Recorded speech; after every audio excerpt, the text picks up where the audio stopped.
دوسری روایت سنیے، حضرت عائشہ صدیقہ رضی اللہ تعالی عنہا، آپ ارشاد فرماتے ماں سے ہر ایک کو پیار ہوتا ہے، ماں سے تو ہر ایک کو، جو نہیں بھی مانتا نا وہ بھی جب مر جاتی ہے پھر رو رہا ہوتا ہے، ہائے میری ماں تھی، ٹھیک ہے۔ پھر کہتے ہیں بلا کے میں نعتیں پڑھنے والوں کو منقبت پڑھو جی ماواں جدو مر جاندی ہیں، پھر انہوں نے فکر پیا ہوتا ماواں جدو مر، مطلب یا تو زندہ پہ بھی یہی پڑھوا رہے ہوتے ہیں کہ جدو مرے گی ادو روواں گے، اب زندہ کے ادب و احترام کرنا چاہیے، مرنے کے بعد رونے کا کیا فائدہ ہے؟ تو رسول پاک صلی اللہ علیہ وسلم کی بارگاہ میں سرکار دو عالم صلی اللہ علیہ وسلم اس وقت جہاد پہ گئے ہوئے تھے، نبی پاک صلی اللہ علیہ وسلم کے ساتھ آپ کے غلام تھے حضرت سعد بن عبادہ رضی اللہ تعالیٰ عنہ، اور پیچھے سے والدہ کا انتقال ہو گیا،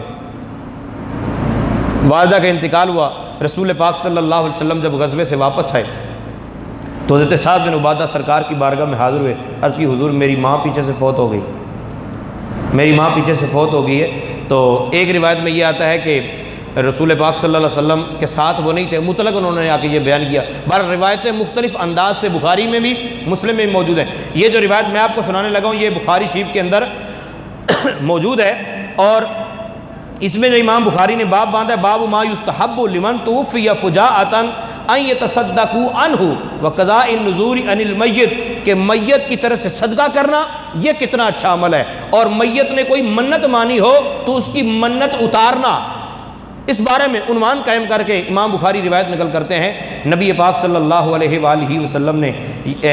آپ کی بارگاہ میں حضرت سعد بن عبادہ آئے، آکے کہنے لگے ان امی افتلتت نفسہا، یا رسول اللہ صلی اللہ علیہ وسلم میری ماں اچانک فوت ہو گئی، میری ماں اچانک فوت ہو گئی، افتلتت نفسہا وَأَرَاهَا، اور میرا خیال یہ ہے لو تکلمت تصدقت، یہ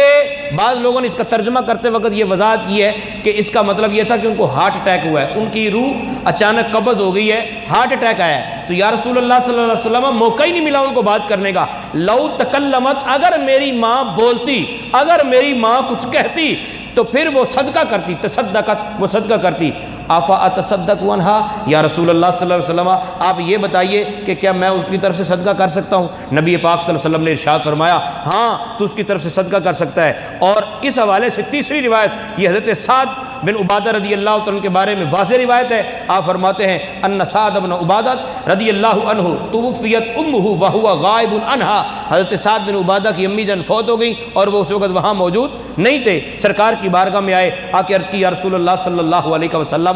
ان امی توفیت، میری ماں فوت ہو گئی ہے، وانا غائب عنہا، اور میں پاس نہیں تھا، اینفعھا شیء، یا رسول اللہ میں ان کی طرف سے کچھ صدقہ کروں؟ اب ان کے پوچھنے کا مطلب یہ تھا پینے والی کوئی چیز صدقہ کروں، کھانے والی کوئی چیز صدقہ کروں، کیا میں کچھ بھی صدقہ کر سکتا ہوں؟ اب اس میں آپ چنے بانٹ لو تو بھی آ گیا، اس میں مکھانے آ گئے، اس میں جناب لڈو آ گئے، اس میں جناب چھوارے آ گئے، جو بھی آپ کرنا چاہو، اس میں جناب سیب آ گئے، انار آ گئے، جو بھی صدقہ و خیرات ہم کرتے ہیں ٹوکریوں میں رکھیں یا جناب پلیٹوں میں رکھیں یا شاپروں میں پیک کریں یا ویسے ہاتھ میں بانٹ دیں، ہر صورت پوچھنا یہ تھا ان کا اینفعھا شیء، یا رسول اللہ صلی اللہ علیہ وسلم ان تصدقت بہ عنہا، اگر میں کوئی صدقہ کروں تو کیا میری ماں کو اس کا فائدہ ہوگا؟ کیا میں کوئی کھانے والی چیز صدقہ کروں میری ماں کو فائدہ پہنچے گا؟ کیا میں کوئی بھی چیز ان کو دینا چاہوں تو میری ماں کو فائدہ پہنچے گا یا نہیں پہنچے گا؟ نبی پاک صلی اللہ علیہ وسلم نے ارشاد فرمایا ہاں تیری ماں کو فائدہ پہنچے گا۔ اب صحابی نے کیا کیا؟ اب غور کرنا ہے، صحابی کا ایک تھا باغ، باغ کا نام تھا مخراف، انہوں نے نام رکھا ہوا، مخراف کھجوروں کے باغ کو کہتے ہیں، وہ باغ جس کے آس پاس دیوار بنی ہوئی، یعنی دو چار پودے نہیں بلکہ پورا کا پورا باغ۔ حضرت سعد بن عبادہ رضی اللہ عنہ کہنے لگے، یہ بخاری کے اندر روایت موجود، اور یہ بخاری کے اندر 3 جگہ پہ روایت ہے، ٹھیک ہے، صحیح ابن خزیمہ میں، سنن نسائی میں، سنن ابو داؤد میں، ترمذی میں ہے۔ رسول اکرم صلی اللہ علیہ وسلم نے فرمایا ہاں ثواب پہنچے گا۔ حضرت سعد بن عبادہ نے کیا کیا؟ عرض کی یا رسول اللہ صلی اللہ علیہ وسلم فإنی اشہدک، یا رسول اللہ میں آپ کو گواہ بنا کر کہتا ہوں، اجی صدقہ دینا چاہیے جی، فوت شدہ کی طرف سے صدقہ دینا چاہیے، لیکن دکھا دکھا کر لوگوں کو دینا، یہ تو اچھی بات نہیں ہے۔ میرے پیارے نبی پاک صلی اللہ علیہ وسلم کے غلام سرکار کی بارگاہ میں موجود کہتے ہیں یا رسول اللہ میں آپ کو گواہ بناتا ہوں، میں آپ کو گواہ بنا کے کہتا ہوں ان حائطی المخراف صدقۃ عنہا، یا رسول اللہ صلی اللہ علیہ وسلم میرا جو وہ باغ ہے نا کھجوروں کا، میں نے کہ پورا کا پورا باغ اپنی والدہ کے لیے ایصال ثواب کر دیا۔ اپنی والدہ کو صدقہ کر دیا ہے۔ اب مجھے ایک بات یہ بتائیے، کیا حضرت سعد بن عبادہ کی والدہ نے قبر سے نکل کے آ کے وہاں سے پھل کھانا تھا؟ نہیں، سعد بن عبادہ کی والدہ قبر میں ہوتی، سعد بن عبادہ کی امی جان قبر میں، پورا کا پورا باغ، وہ باغ کا پھل کھانا تھا غربا نے، باغ کا پھل کھانا تھا صحابہ نے، ثواب ملنا تھا سعد کی ماں کو۔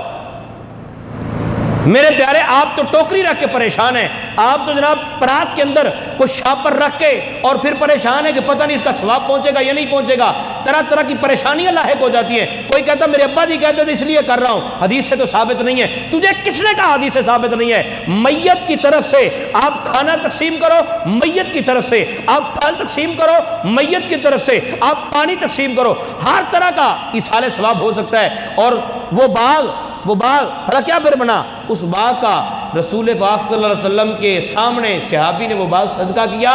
حضرت محدث ابن جوزی رحمۃ اللہ تعالی فرماتے ہیں 1000 سال تک وہ باغ باقی رہا، 1000 سال تک صحابہ، لوگ، تابعین، تبع تابعین، پھر لوگ غربا اس میں سے پھل کھاتے رہے، اور ثواب سعد کی ماں کو۔ ہم جو بھی کرتے ہیں اپنے عزیز و اقارب کے لیے کرتے ہیں، عزیز و اقارب جو اس دنیا سے رخصت ہو چکے ہوتے ہیں ان کے لیے دعا کرتے ہیں، ان کے لیے صدقہ کرتے ہیں، ان کو ایصال ثواب کرتے ہیں، پھر ثواب ان تک پہنچتا ہے۔ پورا باغ صدقہ کر دیا۔ اچھا، یہ کھانے پینے والی چیز جتنی بھی فروٹ وغیرہ یہ سارے اس میں شامل ہو گئے۔ آئیے اگلی روایت سنیے۔ یہی حضرت سعد بن عبادہ، ان کو پتہ نہیں ماں سے کتنا پیار تھا۔ اللہ ہمیں بھی اپنے ماں باپ سے پیار نصیب فرمائے، ہمیں بھی اپنے والدین سے محبت نصیب فرمائے۔ رسول پاک صلی اللہ علیہ وآلہ وسلم کی بارگاہ میں حاضر ہوئے، عرض کی یا رسول اللہ صلی اللہ علیہ وسلم ان ام سعد رضی اللہ تعالی عنہا ماتت فأی الصدقۃ افضل۔ یا رسول اللہ آپ یہ بتائیے کہ میری ماں فوت ہو گئی ہے تو سب سے افضل صدقہ میں کیا دوں؟ سب سے افضل صدقہ میں کیا دوں؟ اچھا، یہ ابو داؤد شریف کی روایت ہے، حدیث نمبر 1681 ہے، صحیح ابن خزیمہ کے اندر 2496 نمبر حدیث پاک، سنن نسائی شریف کے اندر 3666 نمبر حدیث پاک، ابن حبان کے اندر 348 نمبر اور ابن ماجہ شریف کے اندر 3684 نمبر حدیث پاک۔ جو الفاظ آپ کو پیش کر رہا ہوں یہ ابو داؤد شریف کے ہیں۔ نبی پاک صلی اللہ علیہ وسلم کی بارگاہ میں پوچھا یا رسول اللہ صدقہ کرنا ہے، اب صدقہ کرنا ہے 11ویں والے پیر کی طرف سے، صدقہ کرنا ہے سرکار کی طرف سے، صدقہ کرنا ہے امام حسین، محرم میں کرتے ہیں نا لوگ، محرم میں امام حسین کی طرف سے صدقہ کرتے ہیں، امام حسن کی طرف سے کرتے ہیں، اہل بیت اطہار کی طرف سے، تو صدقہ و خیرات کرتے ہیں، کوئی کسی کی طرف سے صدقہ کرے۔ اب یہ ہر ایک کے لیے قاعدہ ایک ہی، یا رسول اللہ افضل صدقہ کون سا ہے؟ میرے آقا صلی اللہ علیہ وسلم نے ارشاد فرمایا پانی، الماء، پانی۔ اب انہوں نے کیا کیا؟ فحفر بئرا، انہوں نے کنواں کھدوایا۔ کیا کیا؟ اب کوئی کنواں نہیں کھدواتا، نلکا لگواتا ہے۔ اچھا، کنویں زمین میں کھدائی ہوتی ہے، نلکا اوپر لگا کے کہتے ہیں سنت کے مطابق عمل ہو گیا ہے، وہ سنت کے مطابق ہو گیا ہے، اور کھانا سامنے رکھ کے دعا مانگ لی ہے، یہ سنت کے مطابق نہیں ہوا، یہ حرام ہو گیا ہے۔ لا حول ولا قوت الا باللہ العلی العظیم۔ رسول پاک صلی اللہ علیہ وآلہ وسلم کے پیارے غلاموں، اچھا سرکار دو عالم صلی اللہ علیہ وآلہ وسلم نے یا پھر حضرت سعد بن عبادہ نے خود یا پھر لوگوں کے اندر مشہور ہو گیا، وہ بات جو مشہور ہوئی وہ بات میں عرض کرتا ہوں۔ قرآن پاک میں 3 مقامات پہ ایسے الفاظ موجود ہیں جس کے اندر یہ بات آتی ہے وما اہل بہ لغیر اللہ، اس بات کو سمجھ رہے ہیں، وما اہل بہ لغیر اللہ، کہ جو اللہ کے علاوہ کسی نام پر ذبح کیا جائے وہ حرام ہے۔ جس طرح خون حرام ہے، جس طرح خنزیر حرام ہے، اس طرح وہ جانور بھی حرام ہے جو اللہ کے علاوہ کسی اور کے نام پر ذبح کیا جائے۔ یہ بات آپ کو ہر بندہ سنائے گا، ہر بندہ یہ آیت پڑھے گا، اور اس طرح کا مضمون قرآن پاک میں 3 مقامات پہ ہے۔ اچھا، اس کا مطلب کیا ہے؟ 2 مطلب اس کے بیان کیے جاتے ہیں۔ اس کا مطلب ایک یہ بیان کیا جاتا ہے کہ جس پر غیر اللہ کا نام آ جائے، جس پر غیر اللہ کا نام آ جائے وہ جانور حرام ہو گیا، جس پر غیر اللہ کا نام آ جائے وہ جانور حرام ہو گیا۔ اور دوسرا اس کا مطلب یہ بیان کیا جاتا ہے کہ جس کو ذبح کرتے وقت غیر اللہ کا نام آ جائے وہ جانور حرام ہوتا ہے، جس پر ذبح کرتے وقت غیر اللہ کا نام آ جائے وہ جانور